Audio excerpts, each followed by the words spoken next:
শুরুতেই তোমাকে একটা কথা বলি, এই পৃথিবীর সকলের কাছে তুমি ভালো হওয়ার চেষ্টা করো না। তুমি চাইলেও এই পৃথিবীর সকলের কাছে ভালো হতে পারবে না। আজ পর্যন্ত কেউ তা পারেনি, আর তুমিও পারবে না। যদি সৎ হতে হয়, যদি ভালো হতেই হয়, তাহলে নিজের কাছে হও, নিজের পিতামাতার কাছে হও। কিছু কিছু জিনিস, কিছু কিছু আদর্শ মেনে চলা উচিত। তার মধ্যে একটি আদর্শ হলো বন্ধুদের সাথে কখনো বিশ্বাসঘাতকতা করবে না। শুধু তাই নয়, বিশ্বাসঘাতকের সাথেও কখনো বন্ধুত্ব করবে না। নিজের মধ্যে একটা জিনিস থাকা খুবই প্রয়োজন, খুবই জরুরি, আর তা হলো সৎ সাহস। যদি ভুলকে ভুল এবং ঠিককে ঠিক বলার সাহস তোমার মধ্যে না থাকে, তাহলে তোমার মধ্যে সৎ সাহস এবং ক্ষমতা কোনোটাই নেই। তোমার সাথে তোমার রবের সম্পর্ক সব থেকে বেশি গভীর হওয়া উচিত। এই পৃথিবীতে এমন একটা সম্পর্ক থাকা অত্যন্ত জরুরি, যার সাথে আমাদের মনের দুঃখ, কষ্ট, অভিযোগ সমস্ত কিছু নির্দ্বিধায় বলতে পারবো। আর সে সম্পর্ক অবশ্যই তোমার রবের সাথে তোমার গড়ে ওঠা প্রয়োজন। তোমার রবের সাথে এমন একটা সম্পর্ক গড়ে ওঠা অত্যন্ত জরুরি। মনে রেখো, এই পৃথিবীতে সব থেকে বেশি দ্রুত কাজ করে মানুষের প্রার্থনা। হ্যাঁ, মানুষের প্রার্থনা মুখে আসার আগেই তা সৃষ্টিকর্তার কাছে পৌঁছে যায়, মুখে আসার আগেই তা রবের কাছে পৌঁছে যায়।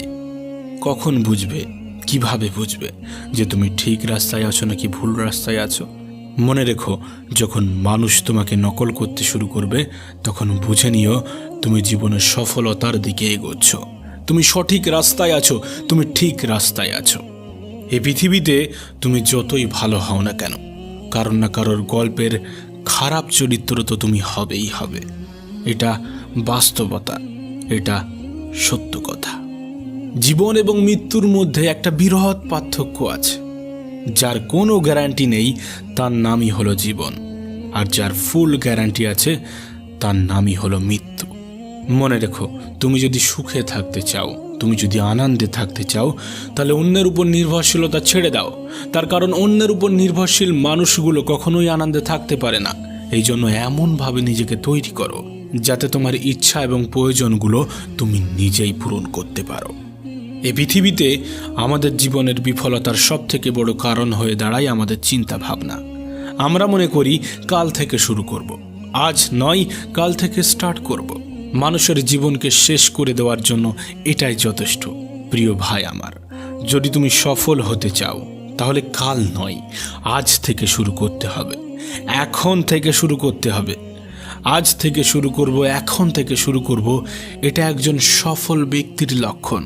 আর তুমি যদি সফলতা পেতে চাও, এ লক্ষণ তোমার মধ্যে ফুটিয়ে তুলতে হবে, এ লক্ষণ তোমার মধ্যে জাগিয়ে রাখতে হবে। একটা বইয়ের কাভার পেজ দেখে যেমন বইয়ের ভিতরে কি আছে তা জাজ করা উচিত নয়, ঠিক তেমনি মানুষের চেহারা দেখে সেই মানুষটাকে জাজ করা উচিত নয়। তার কারণ মনে রেখো, চেহারার তুলনায় বড় মুখোশ পৃথিবীতে আর কিছু নেই। মনে রেখো, নিজেকে সুখে রাখার দায়িত্বটা নিজেকেই নিতে হবে। হ্যাঁ, সবার থেকে পরামর্শ নিও, কিন্তু সেটাই করো যেটা তোমার মন তোমাকে নির্দেশ দেয়, সেটাই করো যেটা তোমার মন তোমাকে পরামর্শ দেয়। এ পৃথিবীতে সফল ব্যক্তিরা কখনো ভাগ্যের উপর নির্ভর করেনি। তাই তুমি যদি সফল হতে চাও, তাহলে ভাগ্যের উপর নয়, পরিশ্রমের উপর নির্ভর করতে শুরু করো। সেদিন দূরে নয় যেদিন তুমি সফলতার স্বাদ গ্রহণ করবে। শোনো প্রিয় ভাই আমার, যদি তুমি সত্যিটাকে সত্যি এবং মিথ্যাটাকে মিথ্যা বলার সাহস রাখো, তাহলে তোমার বন্ধুর সংখ্যা একটু কম এবং শত্রুর সংখ্যা একটু বেশি হবে। এটাই স্বাভাবিক, এটাই বাস্তব, এটাই সত্য। মনে রেখো, কাউকে না চিনে তাকে বিশ্বাস করা এবং পরিশ্রম ছাড়া কোনো কিছুর আশা করা, উভয় ক্ষেত্রেই বিশ্বাস ভাঙার সম্ভাবনা প্রবল। তোমাকে আগেও বলেছি, এখনও বলছি, সকলের মন জয় করতে চেও না। অপরকে ইমপ্রেস করার কোনো প্রয়োজন নেই, বরং নিজেকে নিজে ইমপ্রুভমেন্ট করতে থাকো। মানুষ নিজে থেকেই ইমপ্রেস হয়ে যাবে। না, সময়টা এখনো ফুরিয়ে যায়নি, এখনো সময় আছে। আর এই সময়টা তোমার। তুমি চাইলে সময়টাকে সোনার মতো মূল্যবান বানাতে পারো, আবার তুমি চাইলে সম্পূর্ণ সময়টা ঘুমিয়ে কাটিয়ে দিতে পারো। এটা তোমার উপর নির্ভর করছে তুমি তোমার সময়কে কোথায় ইনভেস্ট করবে। অবশ্যই সময় তোমারও মূল্য দেবে যদি তুমি তার সঠিক ব্যবহার করো। কিছু কিছু অভ্যাস নিজের মধ্যে তৈরি করতে হবে। যেমন কোনো খারাপ কাজ করার চিন্তা হলে সেটা পরের জন্য পিছিয়ে দিতে হবে। আজ নয়, কাল হবে, পরশু হবে, পরে হবে, এমনভাবে সেটাকে এড়িয়ে যেতে হবে। আবার কোনো ভালো কিছু করার চিন্তা হলে সেটা তক্ষুনি সেই মুহূর্তেই করে ফেলতে হবে।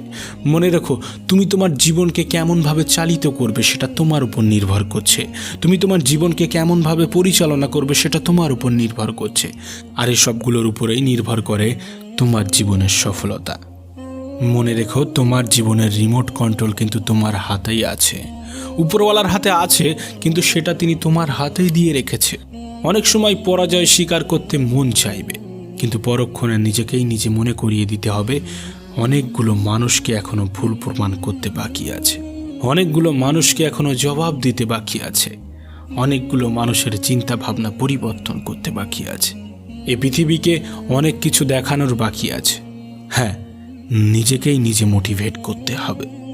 এ সমাজটা একটু অন্যরকম, এ সমাজের মানুষগুলো একটু অন্যরকম। সময়টা এমন হয়ে গিয়েছে, সমাজটা এমন হয়ে গিয়েছে যে একজন মানুষের সরলতা অন্যরা বোকামি বলে মনে করে। তুমি কিন্তু আলাদা, তোমার চিন্তা ভাবনা কিন্তু আলাদা। সেই সকল মানুষ যারা নেগেটিভ চিন্তা রাখে তাদের থেকে নিজেকে আলাদা রাখার চেষ্টা করতে হবে। এছাড়াও আরও দু একটা জিনিসের উপরে তোমার ধ্যান রাখতে হবে। যেমন অহংকার।